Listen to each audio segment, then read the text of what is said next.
Hola, soy Sebastián Salgado y te doy la bienvenida a Mundo Extra por Extra TV, nuestro resumen semanal de noticias donde intentamos compartir con vos algunos de los conflictos más importantes que se están dando en este mismo momento en nuestro planeta, y lo hacemos, claro, con nuestra propia agenda geopolítica. Y como la semana anterior, abrimos este espacio con lo que es la incursión militar ucraniana en territorio de la Federación Rusa, sobre todo en la región de Kursk, donde de alguna manera hemos visto algunos medios corporativos intentar contar una narrativa victoriosa de la OTAN, con permanencia de tropas de las fuerzas ucranianas pudiendo mantener posiciones, pero en realidad queremos compartir con vos parte del material que la cadena Sputnik está de alguna manera compartiendo a través de sus propias imágenes y que muestran el abandono de los vehículos blindados, la huida prácticamente en desbandada de las fuerzas ucranianas, pero que al mismo tiempo han quedado algunos testimonios en los que ciudadanos civiles de la Federación Rusa han contado que en algunas pequeñas poblaciones en que la incursión ucraniana pudo mantenerse durante algunos días, flameaban banderas francesas. Esto realmente ha llamado la atención a nivel mundial y nosotros queremos compartir estos testimonios con vos, así como también el de un prisionero de guerra ucraniano que ha caído bajo el mando de las fuerzas de la Federación Rusa, quien da detalles muy específicos de cuál era el objetivo militar de esta incursión en Kursk, y es que simplemente planeaban volar la planta nuclear que se encuentra ahí. Te comparto este informe de Sputnik donde cuenta estas tres historias. Míralo acá.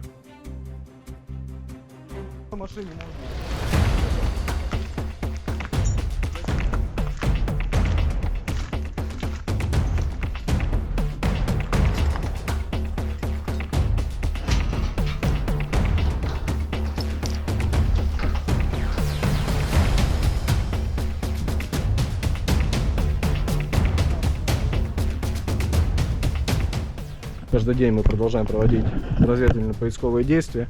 Каждый день выявляем точки движения мобильных групп противника, точки движения диверсионно-разведывательных групп. Вот. Противник каждый день отходит, каждый день его получается отбрасывать.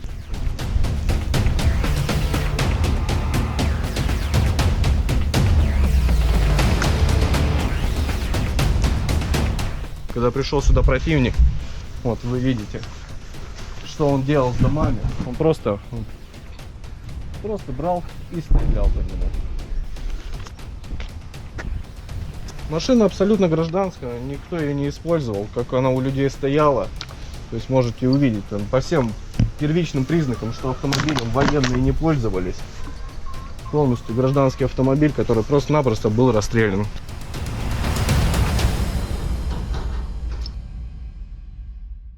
У нас двухэтажный дом из 3 подъездов, вот, и уже буквально вчера видели видео, где наш дом посекло осколками, разбитые стекла, фасад немножко побит, вот. Ну, надеемся, что более-менее внутри будет дальше спокойно. Мы выехали, но знакомые их там находят. Смотрите как.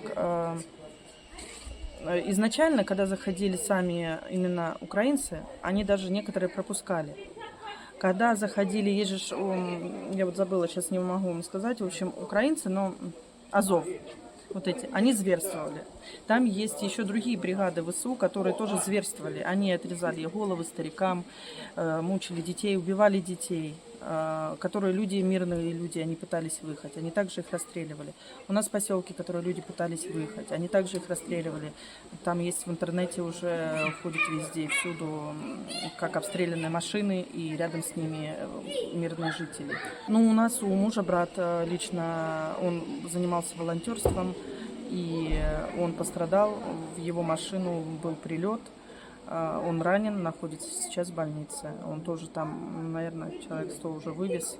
Вот, которые вот местные жители говорят, вот, ну, они дают даже связаться со своими родными, сказать, что у них все хорошо. Есть такие, но большинство, кто плохие, это наемники. которые действительно плохо обращаются со всеми. Они не дают ни выйти, ни уйти, ничего. Наемники, иностранные наемники? Да, иностранные наемники. У нас даже в Краснооктябрьском село есть, где, как сказать, это висит флаг Франции.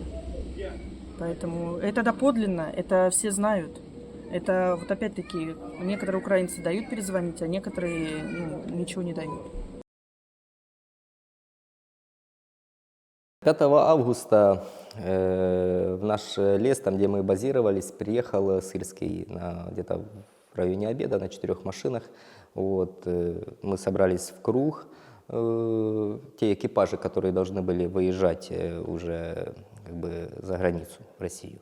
Вот, сказал, что этот день вы как бы запишется в историю, говорил много хороших слов, что вы такие молодцы, все у вас получится, потому что пути уже будут открыты. Разведка доложила, что больших скоплений войск российских войск нету там на территории. Вы должны быстро прорваться в Курскую область, на атомную станцию. Вот. Что все это мероприятия подготавливали натовские специалисты с украинскими военными специалистами. То есть, что все будет как бы благополучно и нормально. Когда Сырский уехал, мы уже начали задавать вопросы своему командованию, руководству, зачем нам вообще эта станция нужна. Вот. Они сказали, что якобы мы хотим сделать там сюрприз для России, вот, заложить там взрывчатку. Вот. Мы как бы спрашиваем, какую взрывчатку, мы там все взорвемся и от радиации погибнем. Вот. Как объяснили, что вас на то время уже выведут оттуда, уже там будут российские войска, как бы отобьют свою территорию, вот, а потом уже дистанционно сработает бомба и все взорвется. Вот, и как бы Украина обвинит Россию, что она сама себя подорвала. Y quien no se privó tampoco de dar comentarios sobre cuál es la situación del ejército ucraniano en este territorio de la Federación Rusa es justamente el presidente Putin, quien en este foro económico en la ciudad de Vladivostok se refirió a este tema de manera muy específica y junto a otros también hizo algunos comentarios vinculados a lo que es en este momento la campaña electoral presidencial en los Estados Unidos, y algunos de sus comentarios realmente llamaron la atención. Míralo acá. En el foro económico que se celebra en la ciudad de Vladivostok, el presidente de Rusia, Vladimir Putin, pronunció un discurso acompañado de los representantes de China y Malasia. Abordó el conflicto ucraniano, la economía mundial, los comicios presidenciales en Estados Unidos y otros puntos clave de la actual coyuntura global. El líder ruso remarcó el acelerado desarrollo del bloque BRICS y recordó que muchos países quieren adherirse al grupo. Semyon Sender obtiene los detalles. Efectivamente, se ha concluido la jornada clave del Foro Económico Oriental aquí en Vladivostok, y pues precisamente esta jornada se celebró la sesión plenaria donde participó el presidente ruso Vladimir Putin, también el vicepresidente de China y el primer ministro de Malasia. Abordaron los temas de la actualidad tanto regional como internacional, y quizás una de las declaraciones más llamativas del presidente ruso fue sobre el conflicto entre Rusia y Ucrania. Así, Vladimir Putin comparó al gobierno de Ucrania con los extranjeros o incluso con los extraterrestres. Aseguraba que están tomando las decisiones sin pensar en el futuro del pueblo ucraniano. Se refería precisamente a la reciente incursión fallida del ejército ucraniano en la provincia de Kursk. Según el presidente ruso Vladimir Putin, Kiev intentaba desviar la atención de Donbass, pero lo único que consiguió es conllevar pérdidas múltiples en el ejército ucraniano. Vamos a escuchar qué más decía Vladimir Putin. El objetivo del enemigo era ponernos nerviosos, preocuparnos para que trasladáramos tropas de una zona a otra y detener nuestra ofensiva en zonas clave, sobre todo en el Donbass, cuya liberación es nuestro principal objetivo. ¿Tuvo éxito el enemigo? No, no ha logrado nada. En primer lugar, nuestras Fuerzas Armadas han estabilizado la situación y han empezado a expulsar gradualmente a las fuerzas ucranianas de los territorios fronterizos.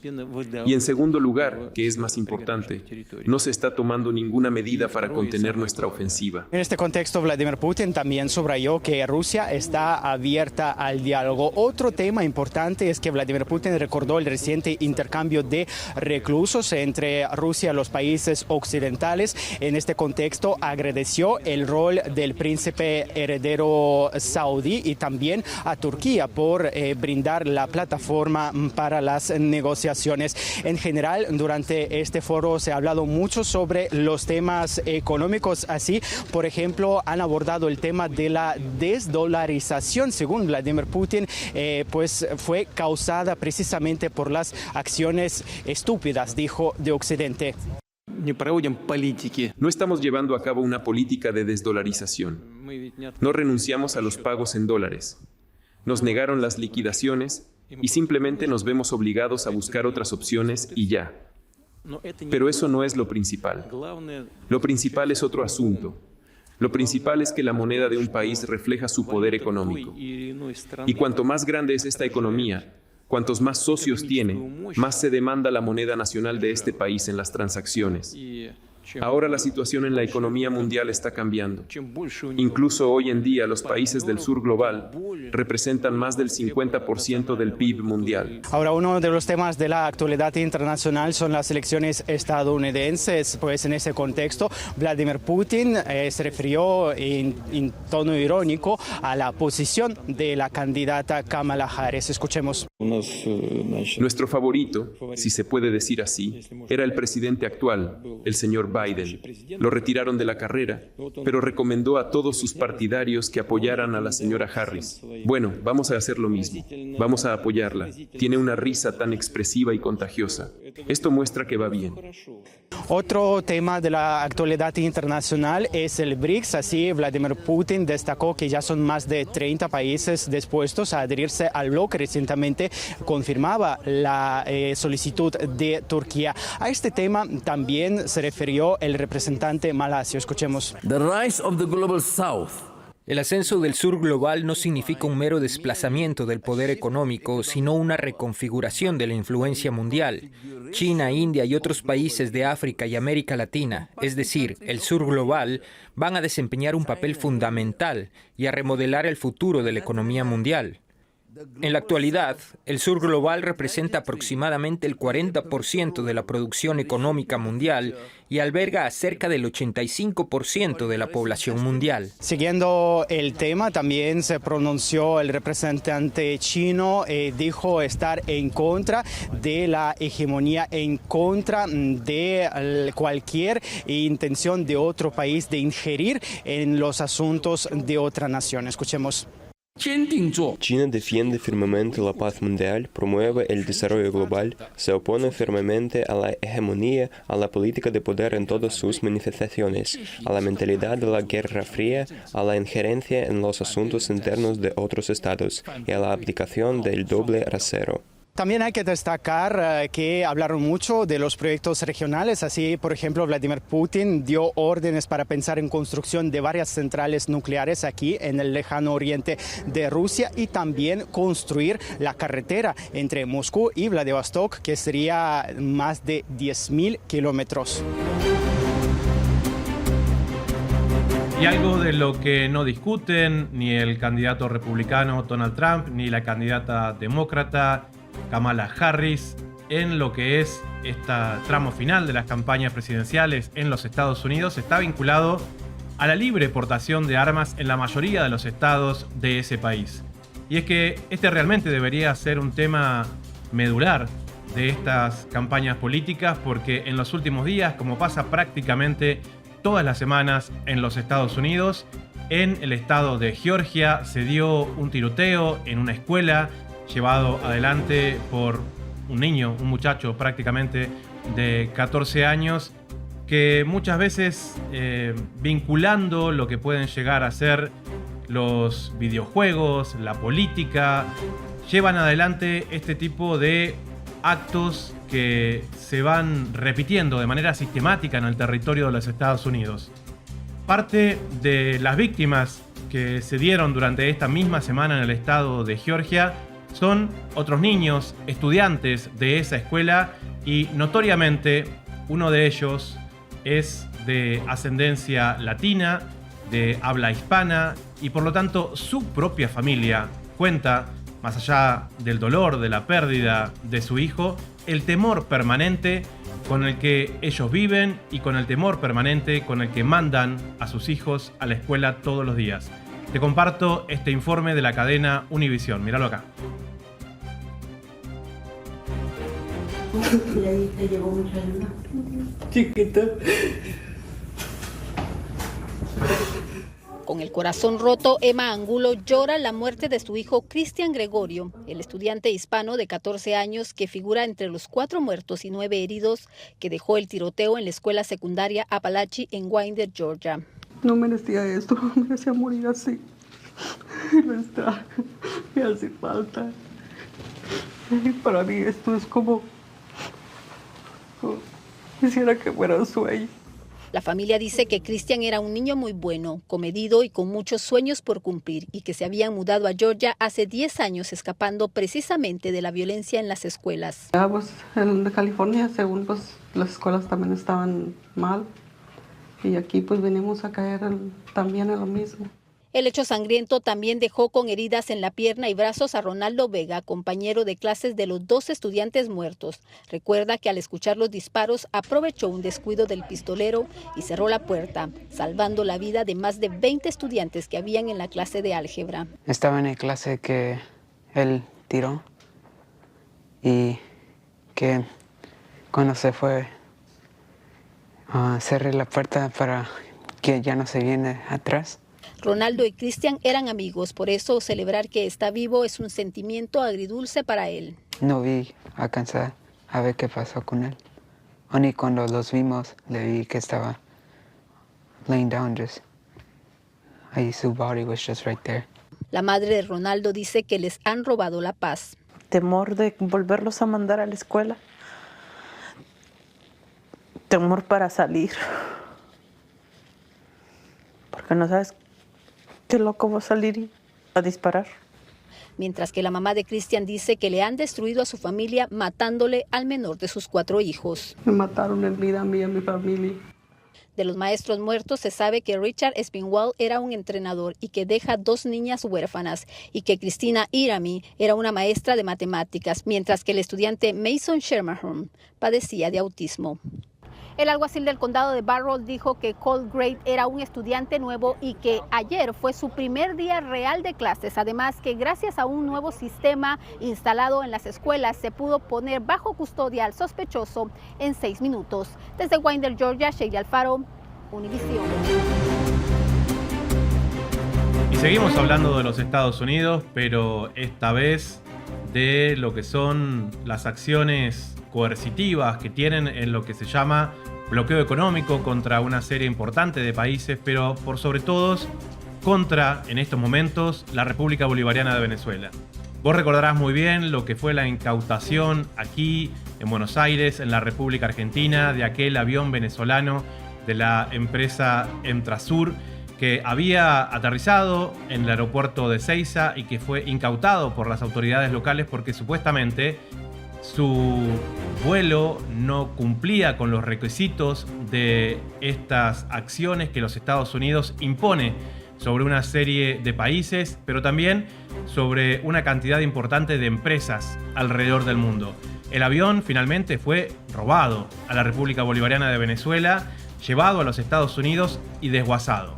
Bueno, este tipo de acciones continúan en este mismo momento, y es que durante esta semana otro avión que, según las informaciones que trascienden, estaría vinculado a el propio poder ejecutivo de Venezuela, al presidente Maduro, pero que estaba en un hangar en República Dominicana, fue también incautado. Te comparto en esta ocasión desde Santo Domingo el informe de la cadena Hispan TV y de mi colega Estefanía Andújar, quien desde Santo Domingo nos cuenta cuál es la visión de algunas personalidades de República Dominicana sobre este secuestro de la aeronave venezolana. Míralo acá. sobre la incautación por parte de agentes estadounidenses del avión del gobierno venezolano que se encontraba en el aeropuerto Joaquín Balaguer de República Dominicana. Autoridades locales dijeron que se trata de una investigación encabezada por Estados Unidos por supuestas violaciones a sanciones contra el gobierno de Nicolás Maduro, en la que participó la Procuraduría General de este país. Ni el gobierno dominicano ni el Ministerio Público han participado del proceso de investigación de Estados Unidos. Solamente se requirió esa cooperación jurídica internacional y, como se cumplió con las normas indicadas y se obtuvieron sendas órdenes judiciales, el Ministerio Público cumplió con lo ordenado por los tribunales. Narciso Isa Conde, representante de las agrupaciones amigas de Venezuela en Santo Domingo, calificó como bochornoso que las autoridades dominicanas hayan permitido a los Estados Unidos apoderarse de la aeronave del presidente Nicolás Maduro. Apoyar eso avergüenza a la República Dominicana, pero es vergüenza ajena, porque no es una actitud de nuestro pueblo. Es una actitud de la cúpula que gobierna este país, más bien que hacen a veces de gobernación de este país, sometido, tutelado por los Estados Unidos de Norteamérica. Sostuvo que la actuación de los Estados Unidos debe ser considerada como caso de robo a la propiedad de un país soberano. Autorizado por las autoridades dominicanas y robado al Estado venezolano, al país venezolano, al pueblo venezolano, que con mucho sacrificio ha sostenido un proceso que realmente dignifica a nuestra América, en tanto refuerza la línea que inició la Revolución Cubana en el siglo pasado hacia la nueva independencia y hacia los cambios sociales que tanto necesitan estos pueblos. El avión incautado al gobierno de Venezuela se encontraba desde mayo en territorio dominicano. El gobierno de Venezuela anunció que se reservará el derecho de tomar acciones legales para reparar el daño causado por la confiscación del avión oficial del presidente Nicolás Maduro. Estefanía Andújar, Hispan TV Santo Domingo. Nos movemos en este momento hasta América del Sur, más precisamente hasta Chile, en Santiago, donde en las últimas horas fue excarcelado Daniel Jadwe. Daniel Jadwe es o era hasta hace pocas semanas el alcalde de Recoleta, un municipio en los alrededores de la capital de ese país, con una impronta propia, un militante de la causa palestina, un político que supo enfrentarse a los poderes de la industria farmacéutica, instalando en su municipio la posibilidad de que estuvieran ahí farmacias populares que pudieran vender medicamentos genéricos sin la necesidad de pagar los cánones de algunos laboratorios, y generó una serie de acciones que lo marcaban claramente como un gran candidato a las elecciones presidenciales pasadas en Chile justamente. Él terminó cediendo de alguna manera ese espacio a quien es actualmente el presidente Boric, pero al mismo tiempo se lo sigue viendo como un candidato con aspiraciones a la Casa de la Moneda. En ese contexto, Daniel Jadwe hace 3 meses fue encarcelado, y si bien el proceso judicial contra él continúa, por lo menos tuvo la posibilidad de salir de prisión y esperar lo que será el juicio oral y público en su domicilio. Tuvimos la posibilidad de charlar desde Chile con mi colega Alejandro Kirk, quien conoce muy bien este tema y nos compartió estas impresiones a través del canal de YouTube Data Urgente. Míralo acá. Un abrazo, Sebastián. Siempre contento de estar conversando contigo. A veces hemos trabajado juntos y es una maravilla. Nos ha tocado. Espero que nos volvamos a reunir en algún lado. Bueno, primeras impresiones, Alejandro. Estos 3 meses que Daniel Jadwe estuvo preso, prácticamente incomunicado, ¿de dónde vienen estas presiones para detenerlo? Mira, el problema central aquí hay dos problemas centrales. Uno es la gestión de Daniel Jadue como alcalde de la comuna, que aquí se llaman así los municipios de Recoleta, donde él ha cumplido ya 3 periodos, ya no puede renovar su mandato como alcalde, donde prácticamente revolucionó la vida social de la comuna.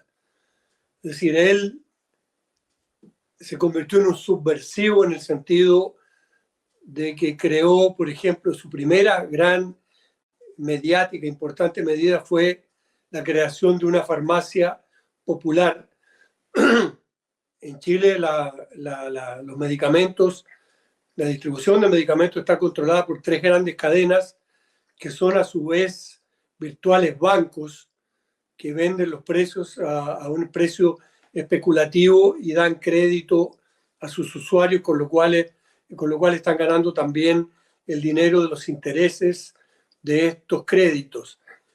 Y esta farmacia popular redujo los precios en casi 10 veces lo que costaban en el mercado, facilitando así la vida de centenares de miles de personas de esa comuna. Este ejemplo fue seguido por otras municipalidades, en lo que ya es un hecho establecido, pase lo que pase, que en prácticamente más de 200 municipalidades, creo que casi 200 municipalidades de Chile, las municipalidades han abierto farmacias que se llaman populares o municipales o del pueblo, como sea, que cobran y que se abastecen directamente, y ya es un hecho indesmentible de la ruptura en el mercado nacional de los medicamentos de esta fuerza. Entonces yo creo que Alejandro, pero meterse contra los intereses de la industria farmacéutica, creo que no podría pensar en un enemigo mayor. Es un enemigo formidable, y no solo eso, sino que se enfrentó a la farmacéutica, se enfrentó a las mafias inmobiliarias, construyó edificios comunales, municipales, para otorgar viviendas a bajo costo de alquiler a los sectores populares, creó una óptica popular, creó bibliotecas, convirtió los colegios de la municipalidad en centros sociales donde la comunidad tiene servicios, actividades, se reúne. En fin, enfrentó a las mafias de los estacionamientos callejeros que cobraban precios estrafalarios por estacionar sin pagar prácticamente ningún impuesto. De manera que Jadue se convirtió en un subversivo, y la segunda pata de esta causa es lo que estamos viendo allí, su raíz palestina. Él es nieto de palestinos, él se siente palestino, ha estado muchas veces allá, forma parte de los movimientos de liberación, y su campaña constante, resistiendo todas las presiones en contra del sionismo, le ganó también el encono, la bronca de la comunidad sionista de Chile y del mundo. Entonces, tenemos estos dos factores que han incidido en esta persecución. Y tercero, digamos, como factor adicional, es que todo esto que él ha jugado, este papel que ha jugado Jadue como alcalde, le ha ganado un prestigio nacional, estuvo a punto de ser candidato presidencial de la izquierda, perdió unas primarias con Gabriel Boric, unas primarias que con el tiempo se ha ido, esto fue en 2021, se ha ido determinando que el voto por Boric como candidato presidencial, que en unas primarias abiertas, fue influido mayormente por los votos de sectores ajenos a la izquierda o de la antigua coalición de la Concertación por la Democracia, que representa la continuidad neoliberal en Chile. Entonces tenemos todos estos factores que hacen de Jadwe un individuo peligroso para el sistema, peligroso para el status quo, y ahí está la base de todo de esto. Alejandro, aquí lo vemos no solamente en una, ¿no?, de sus actividades vinculadas a la causa palestina, sino que igual que vos, que yo y que Daniel mismo, generaba contenidos para el canal Hispan TV de la República Islámica de Irán. Ahí estamos viendo Ventana Palestina. ¿Creés vos que puede haber sido un condicionamiento más ser parte de la generación contenidos para la República Islámica de Irán? Yo creo que, mira, los contenidos yo creo que son para un canal que es propietario de la señal, pero los contenidos son para a la audiencia que recibe este mensaje, digamos, esta cadena perpetua de las grandes hegemónicas cadenas internacionales acerca de la lucha del pueblo palestino y de lo que está ocurriendo en ese lugar desde 7 de octubre del año 2023. Entonces, Jadwe, claro, de esto despertó la ira, lo manifestaron muchísimas veces y intentaron vincularlo como a cualquiera que funcione, que trabaje para estos canales, como agente de Hezbollah, agente del terrorismo.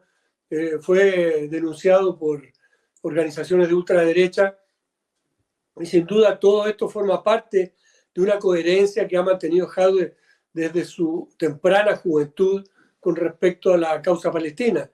Es uno de los más odiados personajes de la inmensa comunidad palestina de Chile por su consecuencia, por su coherencia, por haber resistido incluso presiones de sectores cercanos a él para que moderara un discurso para no generar estas reacciones violentas. Pero él se ha mantenido siempre en la misma línea, me lo ha dicho a mí en varias oportunidades, no me importa, me dijo, que pierda votos por defender la causa palestina, creo que no hay causa más que cause mayor honor en el momento actual que estar defendiendo al pueblo palestino. Te invito a ver entonces a vos y a los amigos y amigas que nos siguen esta noche aquí en Data Urgente, lo que es la nota que hizo nuestra compañera Beatriz Mitchell como corresponsal para Hispan TV sobre lo que fue la liberación hace algo así como 24 horas atrás de Daniel Jadwe. Te invito a que la veamos, Alejandro, y seguimos dialogando. Adelante.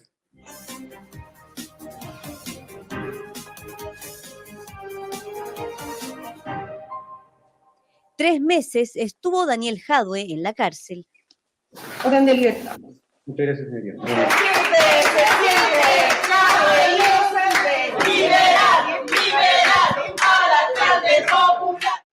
La jueza decidió reemplazar la prisión preventiva por prisión domiciliaria total mientras dura la investigación y se prepara un juicio en su contra. Un cumplimiento que es parcial, no es total. Se pagaron unos 500 millones antes de la querella. Creo que el engaño como tal no está acreditado. No me parece que esté solo dominado por una única persona en cuanto a su generación. Fueron algunos de los argumentos que dio la jueza para revertir la decisión de los tribunales anteriores. Un tribunal profesional se da cuenta que no ha habido estafa, no hay cómo sostener una administración desleal, que hay pruebas que han sido amañadas, que hay horas de metadatos que han sido manipuladas, que hay personas que antes de presentar la querella habían recibido más de 500 millones de pesos.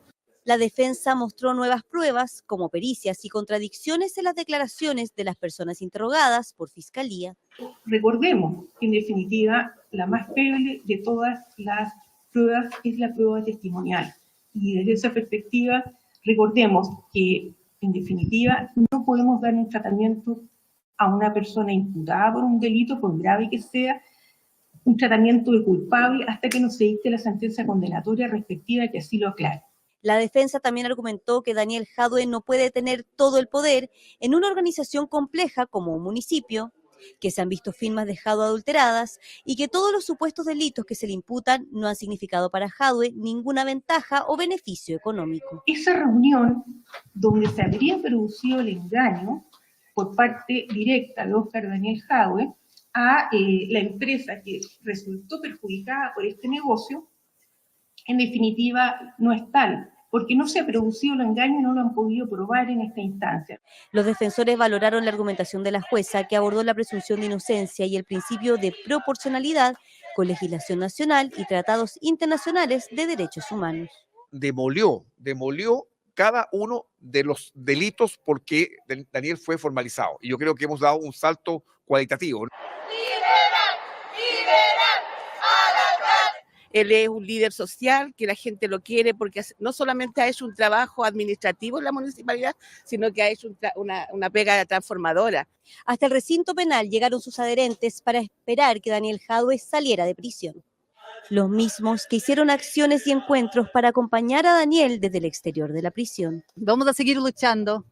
Agradecemos mucho a todos los que estuvieron con nosotros y vamos a la casa. Daniel Jadwe salió caminando en dirección a su casa. Ahí deberá esperar que comience el juicio oral fijado para octubre, aunque se espera que la Fiscalía solicite una ampliación de plazo para investigar. Beatriz Mitchell, Hispan TV, Santiago de Chile.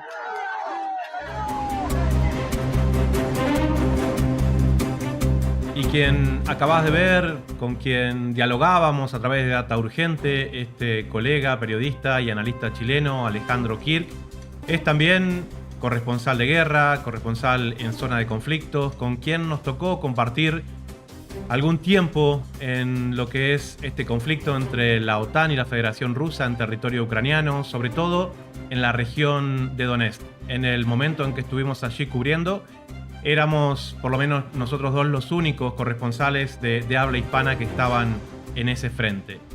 Y con él compartimos una serie de vivencias muy importantes y tal vez la más destacada de ellas pudimos compartirla a través del documental Tango de Libertad en Lugansk, en donde durante un día nos tocó acompañar el trabajo de un joven ruso que se llama Nikita Tetriakov.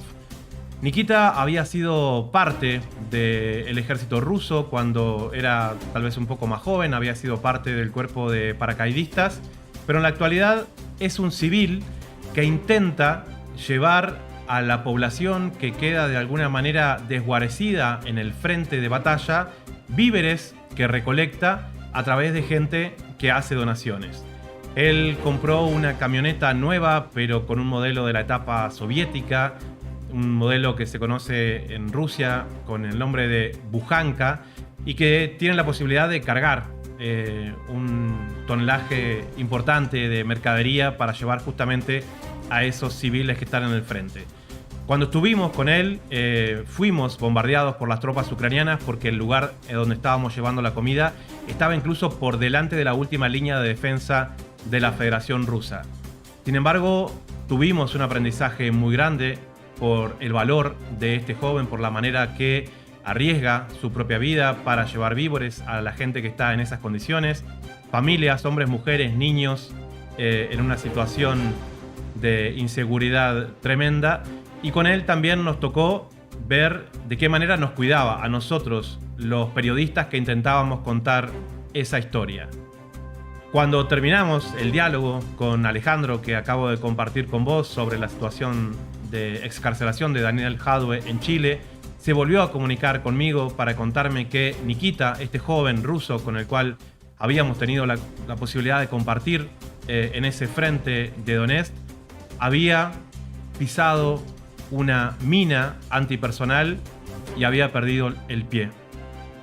Me cuesta a mí decirlo porque él mismo había tenido un énfasis muy dedicado a que nosotros no pasáramos por esa situación, y ahora que nos enteramos en estos últimos días que es él mismo quien ha perdido un pie a causa de una mina personal, la emoción, la tristeza y la congoja nos acompañó realmente durante toda esta semana.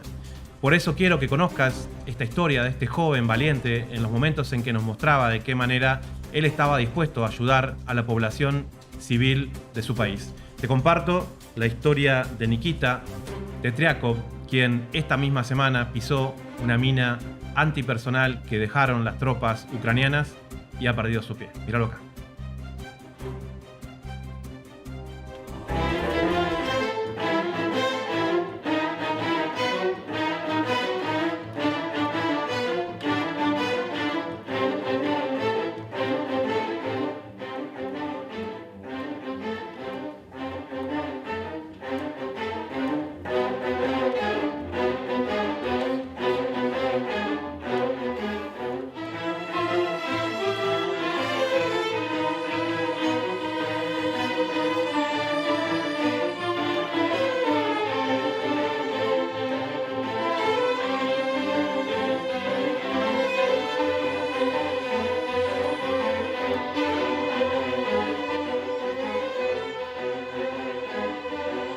Tango de Libertad en Lugansk, una serie documental de Sebastián Salgado.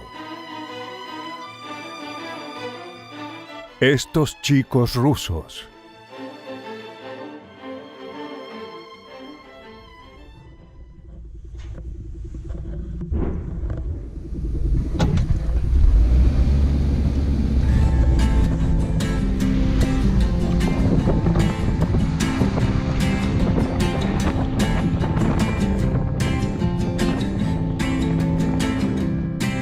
Эти русские мальчики не меняются. Война, революция, русская рулетка. Умереть, пока не успел состариться. В 19, 20, 21 веке.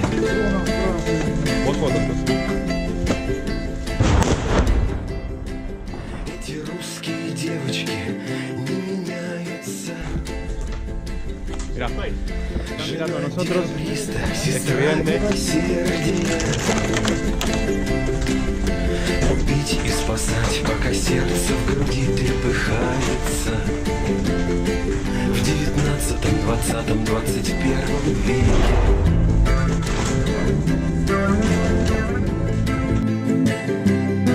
Он твой русский мальчик, война, ополчение.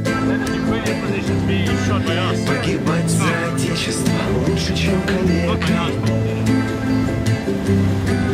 Бесы скачут, ангелы ждут на пороге вечности. В 19, 20, 21 веке.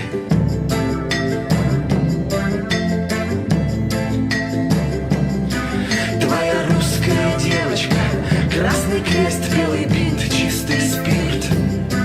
В мясорубке расчеловечивание человека. Крепкий щит у тебя из ее молитв.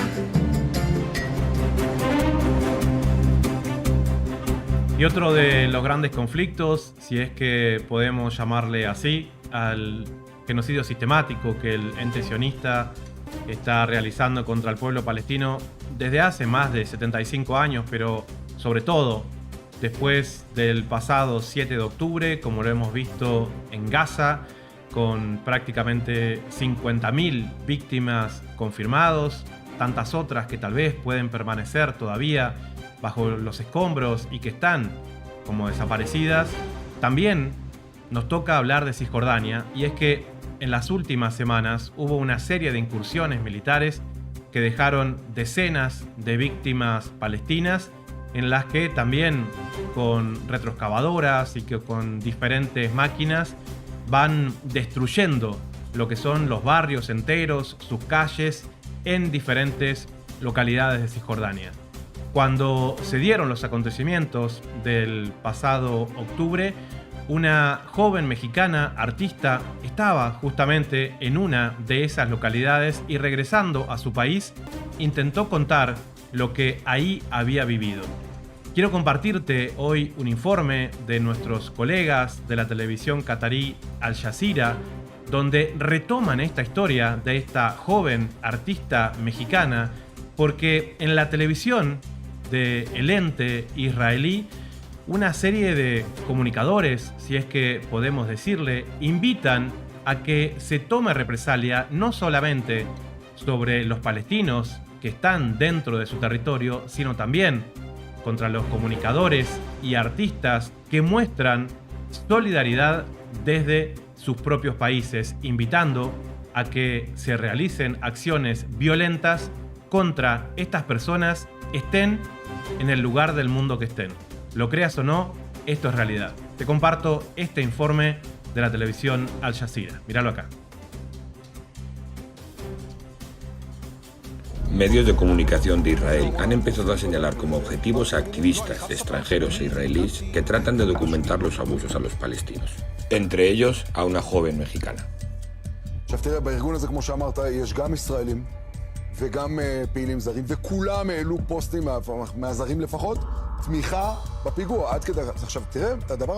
Difunden la idea de que son miembros de Hamas, que quieren propagar el terror y sugieren que sean detenidos o atacados.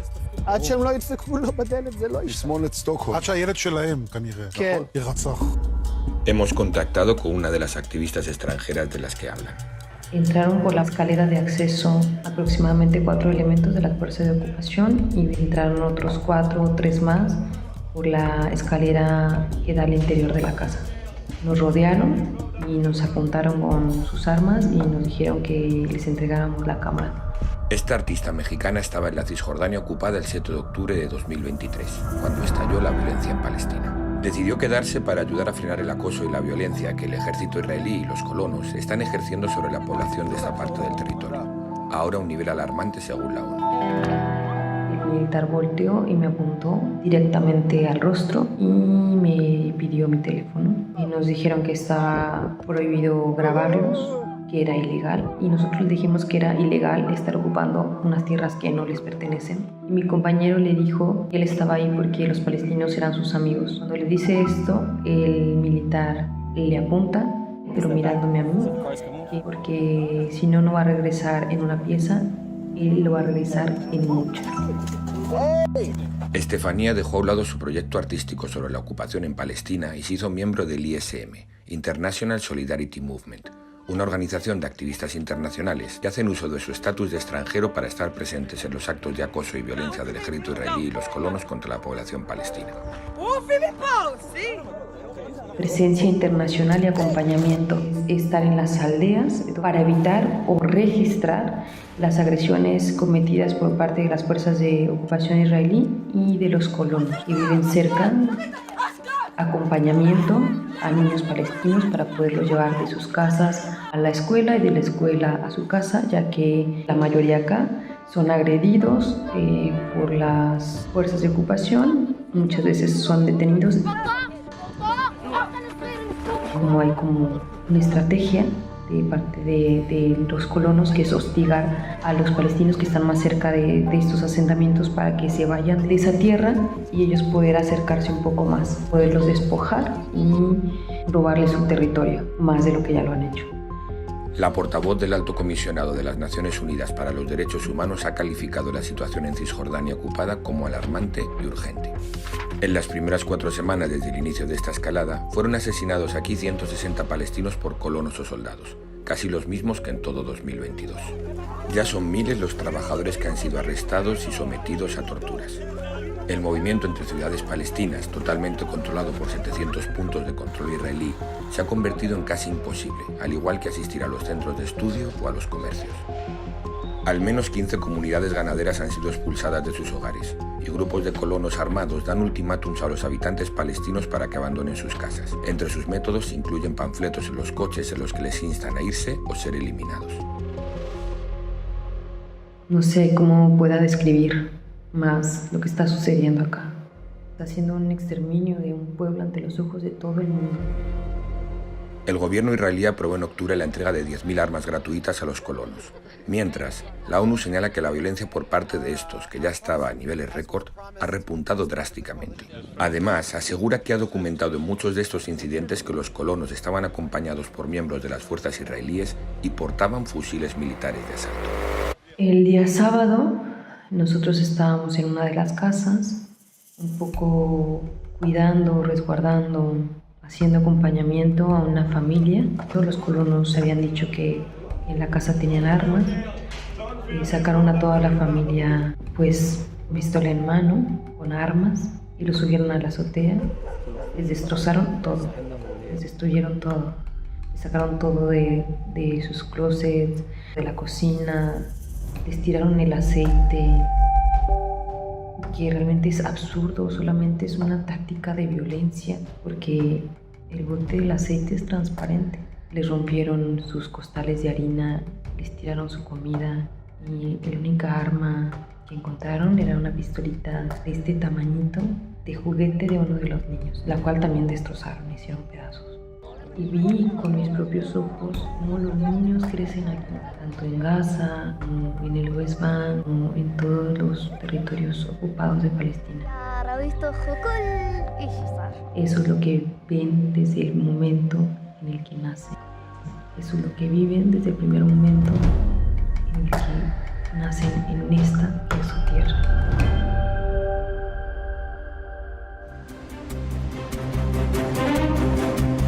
Y parte de la información latinoamericana que dio la vuelta al mundo también esta semana está vinculada con la República Argentina, y es que cada miércoles aquí en la ciudad de Buenos Aires, sobre todo frente al Congreso, se realizan marchas de jubilados.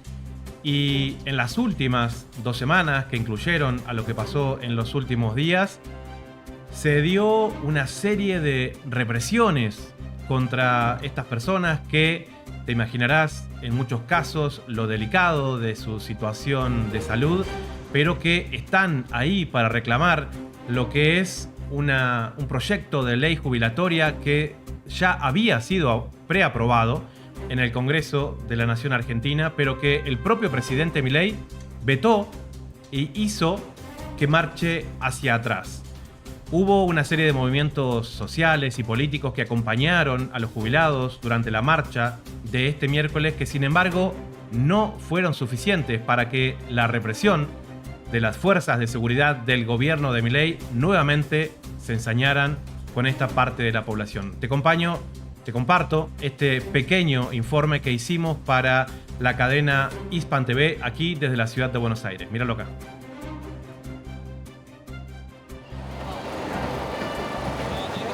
Un proyecto de ley jubilatoria que daba mínimos beneficios a los adultos mayores en Argentina, aprobado por el Congreso, fue vetado por el presidente Milei. Las reacciones no se hicieron esperar. Resulta que acá se hizo un trabajo en Senado, en diputados, en donde se aprobó un miserable 8% de aumento a los jubilados. Nosotros venimos perdiendo casi un 40-50% en todos estos meses desde que está este gobierno. Pero no solo eso, vetó ese arreglo que tuvieron, que es un aumento miserable, lo veta. La mayoría de los jubilados en Argentina se encuentra por debajo de la línea de la pobreza. Los jubilados necesitamos, obviamente, como todo el mundo sabe, que tripliquen nuestros ingresos. La jubilación mínima es la tercera parte de lo que sirve para no pasar hambre. Y bueno, lo que nosotros queremos es, que no es un tema de los jubilados nada más. Así como nosotros nos movilizamos por los estudiantes, bueno, necesitamos que el resto de la población se movilice por los jubilados, porque son el futuro de los demás. Una nueva marcha de jubilados frente al Congreso de la República Argentina, esta vez acompañado por diferentes movimientos sociales y políticos que intentan reivindicar los reclamos de los jubilados, en esta ocasión como un rechazo al veto que dio el presidente Milei a la ley jubilatoria, y que el miércoles pasado generó una serie de represiones acompañados por dispositivos de seguridad como el que estamos viendo. ¡Atentos! ¡Tomar escudos! ¡Al paso! ¡Avancen! Para el frente, con la frente, con la frente, con la frente. Me achico a la derecha, me achico a la derecha. No están para reprimir al pueblo, menos aún a los ancianos y jubilados, corruptos.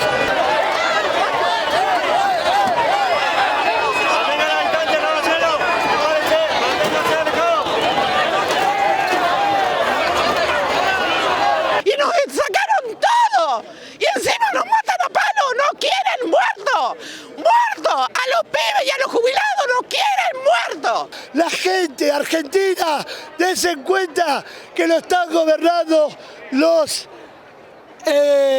¿cómo eran los gorritas estos? Los sionistas. Sebastián Salgado, Hispan TV, Buenos Aires.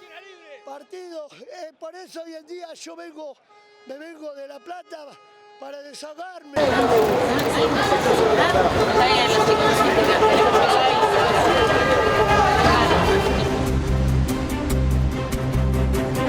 Permanecemos aquí en la República Argentina en las connotaciones que tiene en muchos casos el gobierno de Milei, que trascienden la información de este país y está vinculada a algo que su vocero, que no hace falta que aquí mencionemos su nombre, en sus habituales ruedas de prensa que da en algunas mañanas desde la Casa Rosada, hace algunas semanas mencionó intentando fomentar alguna especie de agenda mediática amigable con la prensa que ahí estaba reunida, que era el Día del Zurdo. Como aquí en Argentina le decimos a la gente que utiliza la mano o el pie izquierdo como, digamos, su extremidad más hábil, y que muchos zurdos argentinos se habían destacado en diferentes, vamos a decir, disciplinas deportivas y también dentro del ámbito cultural. Claro, en la enumeración de zurdos argentinos destacados, esta persona evitó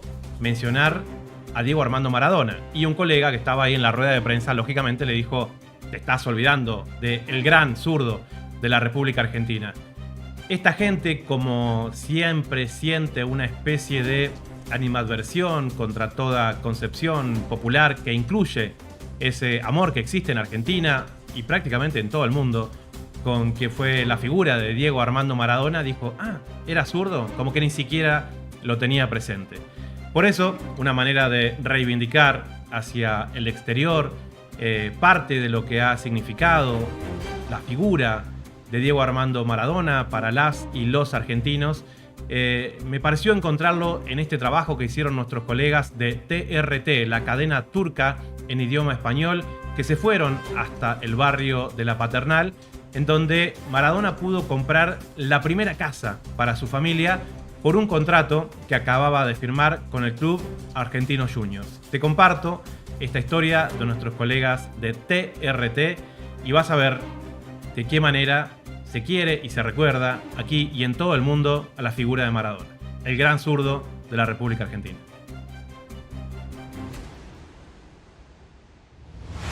Argentina respira fútbol, y fútbol en Argentina es sinónimo de Diego Armando Maradona. A lo largo y ancho del país existen miles de sitios, murales y comercios que recuerdan al máximo ídolo nacional. Pero hay uno solo que se mete en la intimidad de sus años más felices. Está en Buenos Aires, es un santuario y lo llaman la Casa de Dios. Estamos en el barrio porteño de La Paternal. Por estas calles, Diego Armando Maradona dio sus primeros pasos como futbolista profesional y fue acá donde logró cumplir uno de sus mayores sueños, darle la casa propia a su familia. En realidad yo jugué al fútbol pensando siempre en comprarle la casa a mis viejos. Lo que queremos transmitir es quizás la época más pura de Diego, lo que es los inicios. En ese momento para él y toda la familia haber llegado a esta casa ya fue como tocar el cielo con las manos. Para nosotros es importante conservar esta casa histórica, que fue la primera casa propia que tuvo Diego y su familia. Conservarla no solo para nosotros, sino para todas las personas del mundo. Vienen turistas de todo el mundo a esta experiencia que nosotros la llamamos un viaje en el túnel del tiempo. Esta es la primera casa propia de Diego Maradona. Es la última casa donde vive con toda su familia. Eran 10 en total. Vivieron entre 1978 y fines de 1980 en esta casa. Y lo que se encuentran es los ambientes de la casa restaurados. Bueno, acá este es el hall de entrada de la casa. Acá se pueden ver, bueno, las primeras fotos. Esta imagen es del día que le dan la casa, acá con el presidente de Argentinos de la época. Esta es una estatua de tamaño real de Diego. Esta era la habitación de las hermanas, donde ponemos también objetos como personales de Diego. Este es un souvenir del casamiento de Diego con Claudia. Este también es una copia del primer contrato de Diego con Argentinos Juniors. La imagen con Doña Tota, porque es la persona a quien más quiso Diego en el mundo, a su madre. Tota, te amo, mamá. Que me hiciste la madre más feliz del mundo hoy. Yo juego para vos, mamá. Acá en el living, uno de los objetos más destacados es este cuadro, que perteneció muchos años a Diego. Lo hizo un artista italiano llamado Cuono Gaglione. En el patio tenemos uno de los objetos más importantes, es una réplica de la Copa del Mundial Juvenil de 1979. La familia se juntaba acá en la cocina y vio todos los partidos de esa Copa acá en la cocina, en la televisión. Dispara tratando de darle curva, evitando la barrera. Acá tenemos la habitación de Diego, recreada con lujo de detalle. Acá, si miran esta foto incluso, se puede ver que son los mismos discos que Diego tenía en esa época. Música popular de acá, nacional. Después también pasa a escuchar mucha música italiana y tango por los padres. Él siempre conoció y le gustaba escuchar y cantar tango también. Y era bastante bueno cantando. Vas a ver qué lindo cuando yo en la cancha mis goles aplaudan, seré un triunfador. Acá esto era un depósito en la época que estaba al lado del lavadero, pero desde la muerte de Diego se convirtió y la gente lo fue convirtiendo en un santuario. Y es quizás el lugar más especial de la casa.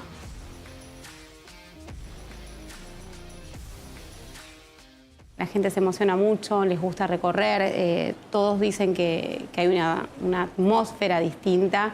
Y bueno, ese es el objetivo de la casa, ¿no? Que vengan y que sientan un poquito de Diego. Para mí es un motivo de inspiración. Yo me levanto y veo un video del Diego y tengo ganas de pelear el mundo. Uno como maradoniano se siente estando en un sueño, estando acá, ¿no? Todavía como que no caigo, el corazón me explota de felicidad estando acá. Residentes y turistas de todas partes del mundo visitan a diario esta vivienda, hoy convertida en santuario, para conocer un poco más cómo fueron los años más felices del capitán de la selección argentina.